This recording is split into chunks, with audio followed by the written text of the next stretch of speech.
s-a născut. Vă închinați, lăudați pământ și cer de sus, pământ și cer de sus. Cântați pământ și cer de sus. De acum pe vecie noi vom cânta gloria, splendoarea lui Mesia, căci vrednic de onoare e doar Hristos. În veci fericire El ne-a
Sărbătorim din nou Crăciunul, într-un mod cu totul diferit față de cum ne-am obișnuit și într-un mod cu care n-am fi dorit să-l petrecem.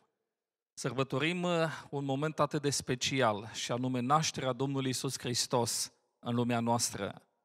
Crăciunul înseamnă mai mult decât datini, mai mult decât tradiții, mai mult decât obiceiuri și cadouri. Crăciunul înseamnă nașterea Domnului Iisus Hristos, a Fiului lui Dumnezeu prin Sfânta Fecioară Maria. Acum 2000 de ani în urmă, în timpul împăratului Roman Augustus, Iisus se naște în lumea noastră, iar după 33 de ani moare la Ierusalim în timpul lui Pilat din Pont, guvernatorul Iudeii. Dragii mei, momentul Crăciunului este unic, este atât de special. Fiul lui Dumnezeu, cel de o ființă cu Tatăl, pășește în lumea noastră, se face om, devine asemenea nouă. Mai apoi, la cruce poartă păcatele noastre, poartă vina noastră. Momentul acesta al sărbătorii Crăciunului este atât de special pentru toți oamenii. Vestea sărbătorii trebuie să o audă orice om. De aceea cântăm și sărbătorim în cinstea Domnului Iisus Hristos, Fiul lui Dumnezeu. A venit să moară, a venit să ne mântuiască, să ne ierte de păcatele noastre. Vă invit ca în acest Crăciun să-L căutați pe El. Vă invit să vă bucurați nu doar de sărbătoare, ci de sărbătorit. Vă invit să faceți din Iisus Hristos, Fiul lui Dumnezeu, Mântuitorul vostru și Salvatorul vostru. De aceea bucurați-vă nu doar de Crăciun, ci de El, Fiul lui Dumnezeu.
Mult aș fi dorit să pot să te privesc când inima a început să îți bată pentru noi. Dacă aș fi văzut micul Betleem în noaptea în care raiul l-ai adus pe pământ, aș fi cântat cu îngerii: Noel, Noel, Mesia a venit, Emanuel, cuvântul s-a împlinit. Îi spuneți lumii, El moartea a răpus, Mesia a venit, Mesia a venit. Cel ce a suflat viață peste noi, în chipul lui ne aduce împărăția lui. O, cât de mare har e planul înțelept, istoria se schimbă seara de Crăciun. Deci să cântăm Noel, Noel, Mesia a venit, Emanuel, cuvântul s-a împlinit. Deci spuneți lumii, El moartea a răpus, Mesia a venit, Mesia a venit. Nu mai e păcat, iadul e învins, blestemul nu mai are puterea asupra noastră, căci Fiul lui Dumnezeu sigur nu ne-a lăsat. Trăit, murit și învit, speranță El ne-a dat. Toate cele vechi s-au dus, viață nouă am primit, voios și liber înspre cer ne îndreptăm. Noel, Noel, Mesia a venit, Emanuel, cuvântul s-a împlinit. Deci să vestim, El moartea a răpus. Noel, Noel, Mesia a venit, Emanuel, cuvântul s-a împlinit. Deci spuneți lumii, El moartea a răpus, Mesia a venit, Mesia a venit. Noel, Noel, Mesia a venit, Emanuel, cuvântul s-a împlinit. Deci spuneți lumii, El moartea a răpus, Mesia a